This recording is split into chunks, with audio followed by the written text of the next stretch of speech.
BJP ಸರ್ಕಾರ ರಾಜ್ಯದಲ್ಲಿ ಆಡಳಿತದಲ್ಲಿದ್ದ 5 ವರ್ಷದ ಅವಧಿಯಲ್ಲಿ ಜಿಲ್ಲೆಯಲ್ಲಿ ಒಂದೇ ಒಂದು ಕೋಮು ಗಲಭೆ ನಡೆದಿಲ್ಲ. ಆದರೆ ಕಳೆದ 5 ವರ್ಷದ ಅವಧಿಯಲ್ಲಿ ಜಿಲ್ಲೆಯಲ್ಲಿ ಹಿಂದೂಗಳಿಗೆ ಬದುಕುವ ಹಕ್ಕಿಲ್ಲದಂತೆ ಭಯೋತ್ಪಾದನೆಯ ವಾತಾವರಣ ಸೃಷ್ಟಿಸಲಾಗಿದೆ.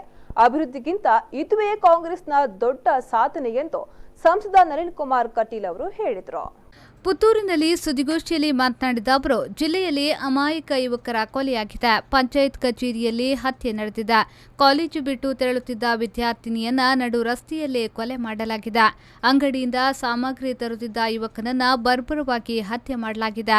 ಬಹಳಷ್ಟು ಅಮಾಯಕ ಜೀವಗಳು ಬಲಿಯಾಗಿದ್ದರೂ ಉಸ್ತುವಾರಿ ಸಚಿವರಾಗಲಿ ಶಾಸಕರಾಗಲಿ ಕೊಲೆಯಾದವರ ಕುಟುಂಬವನ್ನ ಸಂತೈಸುವ ಕೆಲಸ ಮಾಡಿಲ್ಲ. ತನ್ನದೇ ಕ್ಷೇತ್ರದಲ್ಲಿ ಕೋಟಿ ಚೆನ್ನಯ್ಯರ ತಾಯಿ ದಿ ವೈದ್ಯತಿಗೆ ಅಪಮಾನ ಮಾಡಿದ ಸಂದರ್ಭದಲ್ಲಿ ಇಲ್ಲಿನ ಶಾಸಕಿಯವರು ಚಕಾರ ಎತ್ತಿಲ್ಲ ಎಂದು ಆರೋಪಿಸಿದ್ರು. ಉಪ್ಪಿನಂಗಡಿಯ ಅಧ್ಯಾಪಕರ ಹೆಂಡತಿ ಸತ್ತು 3-4 ವರ್ಷ ಆದರೂ ಯಾರು ಬಂಧನ ಆಗ್ತಾ ಇಲ್ಲ. ಪಂಚಾಯತ್ ಕಟ್ಟಡದ ಒಳಗೆ ಅಧ್ಯಕ್ಷರು ಸಾಯ್ತಾರೆ, ಹತ್ಯೆ ಆಗುತ್ತೆ. ಅಂಗಡಿಗೆ ಸಾಮಾನು ತರಲಿಕ್ಕೆ ಹೋಗಿರ್ತಕ್ಕಂಥ ದೀಪಕ್ರವನ ಹತ್ಯೆ ಆಗುತ್ತೆ. ಹಿಂದೂ ಯುವಕರ ದಾರುಣವಾಗಿರ್ತಕ್ಕಂಥ ಹತ್ಯೆಗಳು ಈ ರಾಜ್ಯದಲ್ಲಿ 24 ಹತ್ಯೆಗಳು ನಡೆದಾಗಲೂ ಕಣ್ಣು ಮುಚ್ಚಿ ಕೂತಿರ್ತಕ್ಕಂಥ ಸರ್ಕಾರ, ಅಧಿಕಾರಿಗಳ ಗಣಪತಿ ಅಂತ ಅಧಿಕಾರಿ ಆತ್ಮಹತ್ಯೆ ಇರ್ಬೋದು, ಡಿಕೆ ರವಿ ಅಂತ ಆತ್ಮಹತ್ಯೆಗಳಿರ್ಬೋದು, ಈ ಪ್ರಕರಣಗಳು ಸರಿಯಾಗಿರ್ತಕ್ಕಂಥ ದಿಕ್ಕಲ್ಲಿ ಹೋಗದೇ ಇರ್ತಕ್ಕಂಥದ್ದು. ಇದೆಲ್ಲದರಿಂದ ಜನ ಇವತ್ತು ಕರ್ನಾಟಕದಲ್ಲಿ ಕಾಂಗ್ರೆಸ್ ಸರ್ಕಾರವನ್ನು ಮನೆಗೆ ಕಳಿಸೋದಕ್ಕೆ ಕಾಂಗ್ರೆಸ್ ಮುಕ್ತವಾಗಿರ್ತಕ್ಕಂಥ ರಾಜ್ಯವನ್ನಾಗಿ ಪರಿವರ್ತನೆ ಮಾಡಲಿಕ್ಕೆ ಸಿದ್ಧತೆ ಇದೆ.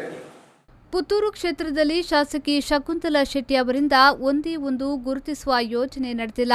ಇಡೀ ಕ್ಷೇತ್ರದಲ್ಲಿ ಬಹಳಷ್ಟು ಅಭಿವೃದ್ಧಿ ಮಾಡಿದ್ದೀನಿ ಎಂಬ ಘೋಷಣೆ ಬಿಟ್ಟರೆ ಯಾವ ಯೋಜನೆಯೂ ಜನತೆಯ ಮನೆ ಬಾಗಿಲಿಗೆ ತಲುಪಿಲ್ಲ.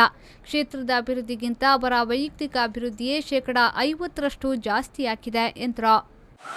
ಈ ಕ್ಷೇತ್ರಕ್ಕೆ ಅನುದಾನಗಳು ಭಾರತ ರೀತಿ ತಡೆ ಹಿಡಿಯುವಂತ ಕೆಲಸ ಕಾರ್ಯಗಳು ಕಾಂಗ್ರೆಸ್ಸಿಂದಲೇ ಆಗಿತ್ತು. ಎಲ್ಲಿವರೆಗೆ ಆಗಿತ್ತು ಹೇಳಿದ್ರೆ, ನಾನೊಂದ್ಸಲ ಸಿಆರ್ ಪಟ್ಟಿ ನೋಡಿದೆ. ಸಿಆರ್ ಪಟ್ಟಿಯಲ್ಲಿ ಶಕುಂತಲಾ ಶೆಟ್ಟಿ ಒಂದು ರಸ್ತೆ ಇರಲಿಲ್ಲ. ಮತ್ತೆ ನಾನು ನಿಂತು ಇಲ್ಲಿಗೆ ಅನುದಾನಗಳನ್ನು ಕೊಡಿಸುವಂತ ಕೆಲಸ ಕಾರ್ಯಗಳನ್ನು ಮಾಡಿದೆ.